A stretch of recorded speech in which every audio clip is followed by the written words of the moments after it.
Hi everybody, welcome back. Hope you all had a nice, if short, break. So second half of our session today, and I'm delighted to be joined by Hayes Mack. Sorry, I should also introduce myself. I'm Anne Todd. I'm a partner in the commercial team here at Mitchell Moores in the London office. I deal with a lot of technology, but I also have a retail sector background. I worked in-house in some famous brands who've been mentioned today. And anyway, joined today by Hayes Mack, who are a leading London-based accountancy and financial advisory firm. And I think you're in the top 10, so it's really great. And you've got a really fantastic retail sector team. And so today we have Per-Olof, Lottie, and also Sabina, who are going to talk us through some of the challenges that they are seeing in the sector right now. So I will just move on with the slides. Okay, so shall I let you introduce yourselves and tell the audience a little bit more about who you are and what you do? Shall I go first? So hi, I'm Lottie Williams. I head up our retail and e-commerce sector at Hayes Mack. So I predominantly work in audit and I work with clients in all types of retail and e-commerce, from kind of small scale-ups, founder-led, looking for investment, right the way through to the larger high street well-known brands. And morning, everyone. Pleasure being here. So I'm Per-Olof, but everyone just calls me by my initials, PO. And I head up Hayes Mack's risk assurance and advisory business. And I've spent the last 25 years helping both companies and clients through the ever-increasing and more complex risk landscape in terms of building better governance, risk management, and internal controls. Hi everyone, I'm Sabina Burke. I'm a tax director at Hayes Mack and I sit on the retail and e-commerce team. So similar to Mitchell Moores, we have a lot of symmetry there because we support scale-up, start-up businesses through the business journey, things like international expansion, structuring, M&A, investment rounds, and hopefully a successful exit. Great, so thank you. I have a number of questions for you. So PO, in your view, what are the biggest challenges and risks that are currently facing the UK retail sector and businesses? And how have you seen these have evolved over the past few years? So I think we can all kind of agree that we're probably living in a very unpredictable, complex, and ever-increasing, difficult kind of risk landscape out there. And I think it has changed quite dramatically. I've been doing this for 25 years now, and I think over the last 10, 15 years, it's just dramatically changed. And we do annual surveys and benchmarking to understand what members of boards, senior management, what's keeping them up at night and what they're worrying about. And it's clear that there's a number of big themes there. So starting with the kind of geopolitical landscape, we all see the tensions in terms of trade wars, and in this sector, ongoing threats of tariffs. We've got the Russia-Ukraine conflict as well as the Middle East. Lots of uncertainty affecting decisions and investments. Linked to that very much as the number one risk coming up is obviously security and cyber. I mean, especially in this sector in the last 6 months, many of you must have seen some of the biggest brands in the sector being affected by very, very big cyber attacks that have affected end to end in terms of operations, sales, all the way to reputation and to share price. And also those two risks are very much interlinked. And kind of following that very closely is both kind of the opportunities, but also the risk landscape about the whole tech. We're just talking here to a few other people about AI. And people are very excited about that, but also very worried about that. And those kind of top three are then followed by things like the macroeconomic landscape. We've got rising costs, we've got inflation, also linked to the kind of geopolitical landscape, as well as big trends in terms of the climate change, but also regulation. And even though we're hearing a lot about the fact that some of those bigger powers like in the US, etc., talking about scaling back regulation, what we're all facing is more fragmentation. So different regulations in different countries, in different regions, And even though it might be less regulation, it's actually becoming more complicated. Because now, if you are expanding abroad, you have to deal with lots of different similar regulations, but also slightly different. So that is probably the biggest kind of threats. But I think one other big theme here is you may have started hearing about the term like polycrisis. These big threats and opportunities are actually also hugely interlinked. So if you think about the geopolitical risk and then also the cyber risks, many of those cyber risks are actually stately sponsored from Russia and China, etc. So they're becoming a landscape now where we're dealing with lots of these risks at the same time, which is very difficult. Absolutely, yes. And in terms of the sort of financial risks, which are clearly a really big theme as well, Lottie, what are you seeing are the biggest sort of cost pressures for the retail and consumer space right now? Yeah, well, the autumn budget last year obviously came with some nice increases for employment taxes. So obviously from April this year, there was the increase in employers' national insurance, increase in national minimum wage. So obviously that's having a big impact on margins and costs that need to be paid. Supply chain volatility with the tariffs coming in, obviously we all kind of saw the impact that had. Even if you don't supply to the US, even if your customers aren't based there was still quite a lot of issues and volatility in prices in terms of suppliers. And all that obviously kind of comes at once, doesn't it? It's never just one thing, as you were saying, there's never just one crisis, there's usually a multitude of different kind of cost increases. And so how do you support your clients with all these challenges, and what can they be doing to mitigate the financial impact?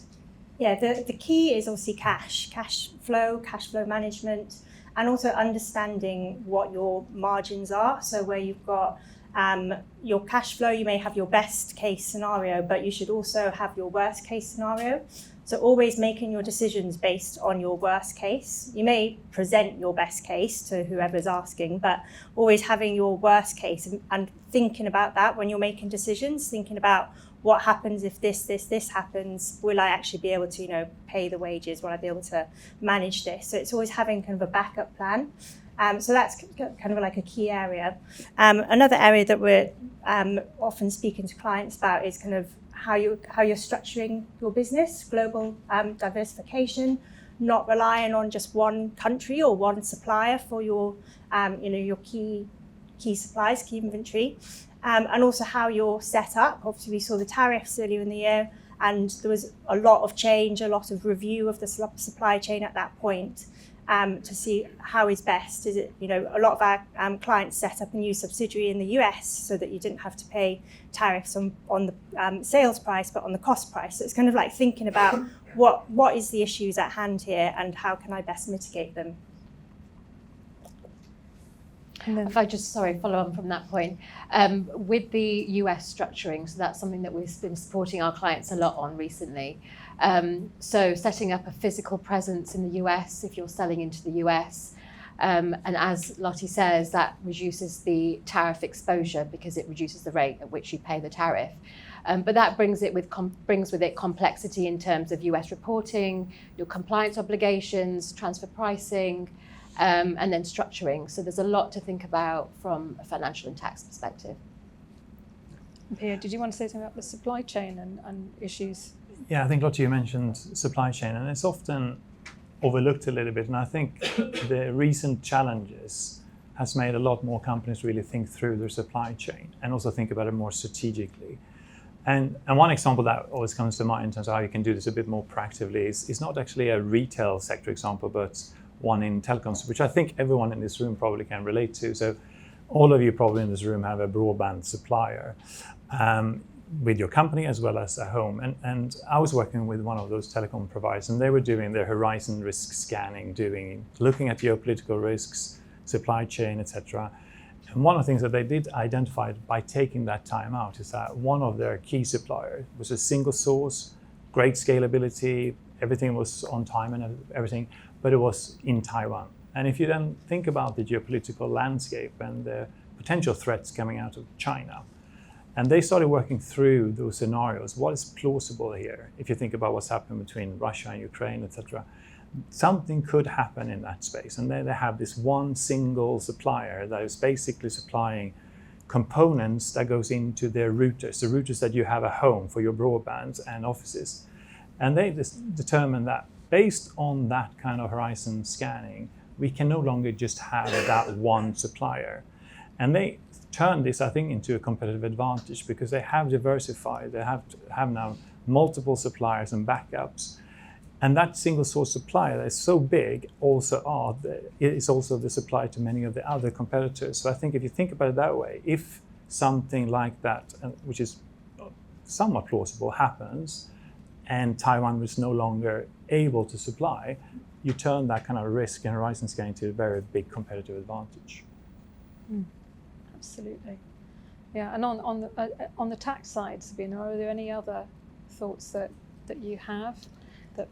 Yeah, I mean, I just guess jumping ahead onto where we are from a tax perspective, it's a really challenging period. So we've talked about, the national minimum wage, the business rates, just the inflationary. There's lots of squeeze on profit margins, and actually there's more coming. So we've got a budget that's coming up in autumn, and we know there's a big deficit to plug. So we've been warned that there will be tax rises, but already there's a lot of compliance reporting. So things like there's a DAC 7, the online platform reporting that came in last year, and that's created extra compliance and work for retail businesses and e-commerce businesses. Transfer pricing reform, so that's a big change coming in that historically small and medium businesses were exempt from transfer pricing in the UK, but now that medium exemption will be going. So that's a big piece of work that will be needed for those size businesses sort of very quickly in the next year or so. And otherwise, there's global tax reporting. So for large businesses, this is Pillar 2, which is a global minimum tax rate, and other changes such as the scrapping of the €150 exemption on customs coming in. So obviously that creates additional onus on businesses to sign up to the one-stop shop, and you just got to think about it's coming at all angles, and you've just got to sort of be prepared for whatever's coming up in the next budget, I guess. Yes, I think we're all waiting to see how that's going to impact. Yeah. And sorry, just one other point which I was talking about earlier with a smaller business. Is something that's gone under the radar is changes to inheritance tax, which really, for smaller businesses that are family owned, perhaps that's a huge shift coming in April next year, whereby historically, if you died owning shares in a trading business, they could pass down tax-free to your family. And now that there's going to be a cap at £1 million. So suddenly some smaller businesses will be faced with the pressure of perhaps having to sell their business to fund that inheritance tax. So there's lots that can be done, perhaps if you get ahead and plan. Yeah, I think that's something we've discussed internally as well, and it seems people haven't actually been starting to plan. So I think if anybody's thinking about that, the advice is really get planning now as soon as possible. Pio, you mentioned cyber in your overview of key challenges, and that's certainly something that we also see for a lot of our clients. So what do you think the boards and senior management should be doing right now in this space to try and protect themselves against these? Yeah, it's also a very, very tricky time, and it's definitely the number one risk out there in terms of the benchmarking and the service that we're doing. But it's also a tricky in terms of being able to keep running quicker and quicker, because obviously the sophistication, the means and capabilities of the threat actors are just exponentially kind of improving. And I kind of tend to answer that question with a few questions back to the senior management team, actually, in terms of, do you really understand the threats facing your business, both internally and externally? And if you do understand those risks, do you have articulated your own in your own head or with your management team, your actual risk appetite? A number of companies haven't got to that stage even. And if you have been able to articulate your risk appetite, is your investment in this area sufficient?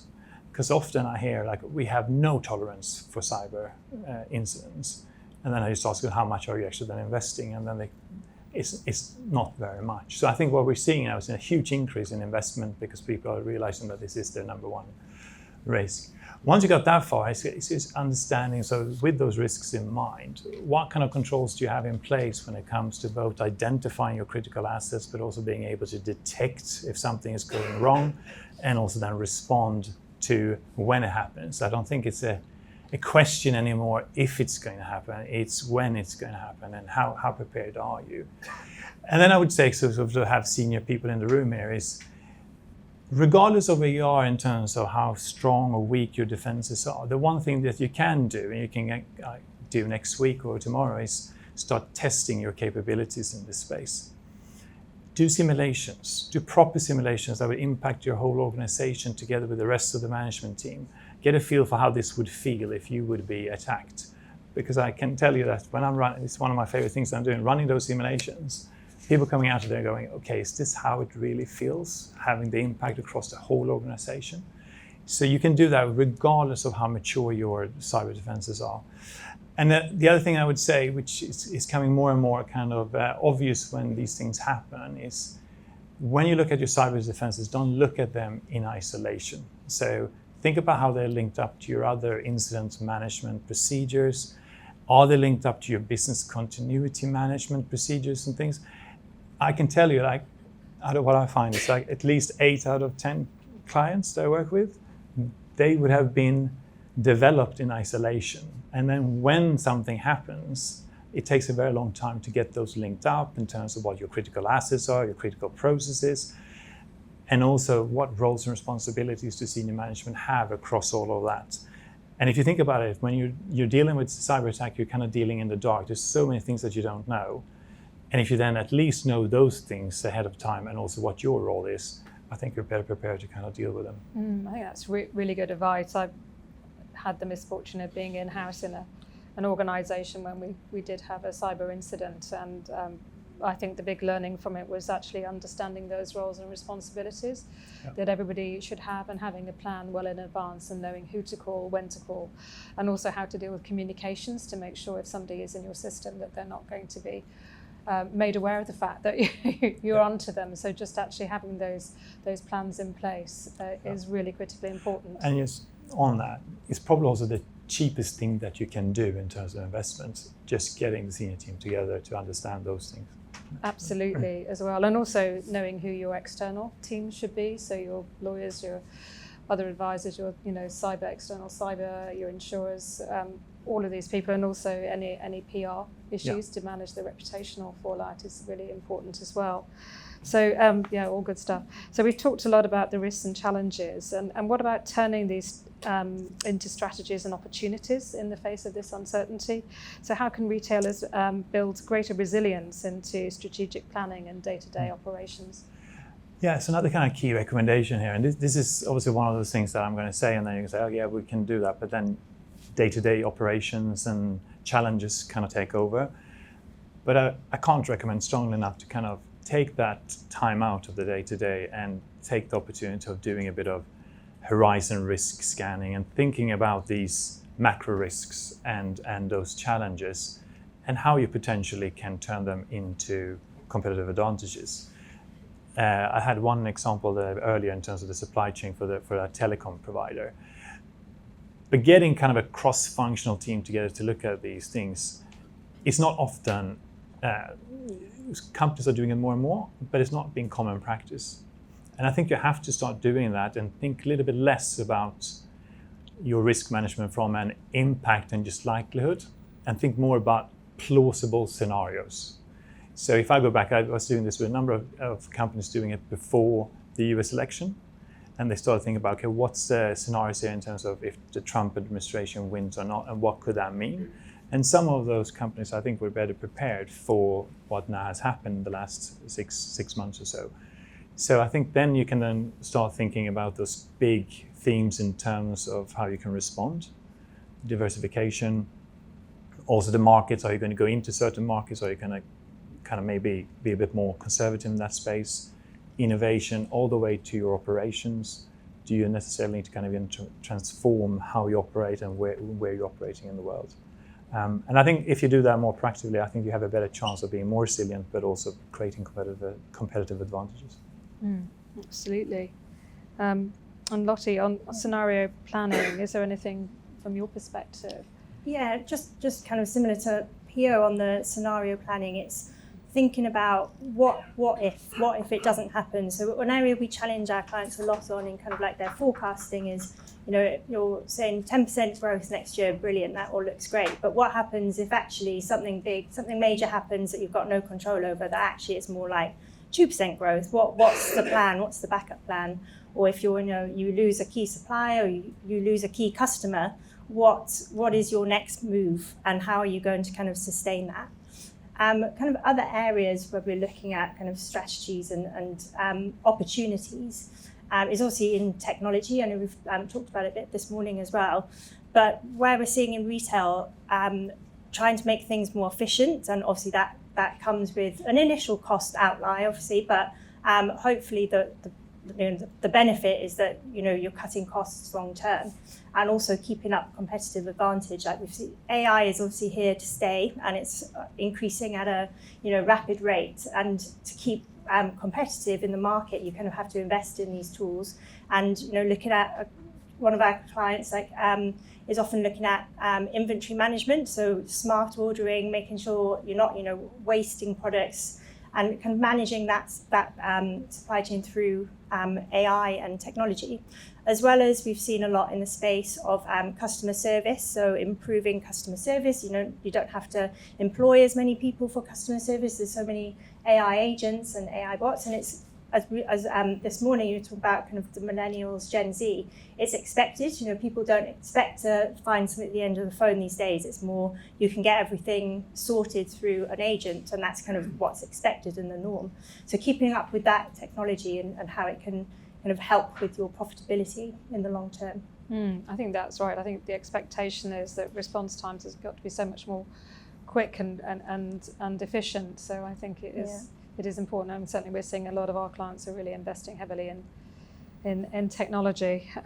Sabina, turning to taxes. So they can either be a really major burden, or some would argue a fantastic strategic opportunity. So what are some of those strategies and incentives that retail and consumer brands can consider to actually ease cash flow pressures and remain competitive? Oh, big question.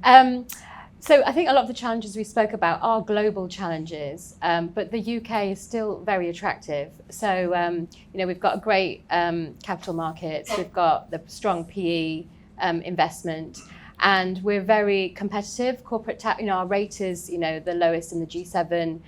We've got this really valuable relief called EIS and SEIS, which is targeted at private investment into growing, scaling businesses. And that's unique across, the world, I understand. So it's still a great place to set up business. There's lots of opportunity. And we have clients coming, inbound clients coming to us quite a lot, asking about, setting up a UK base.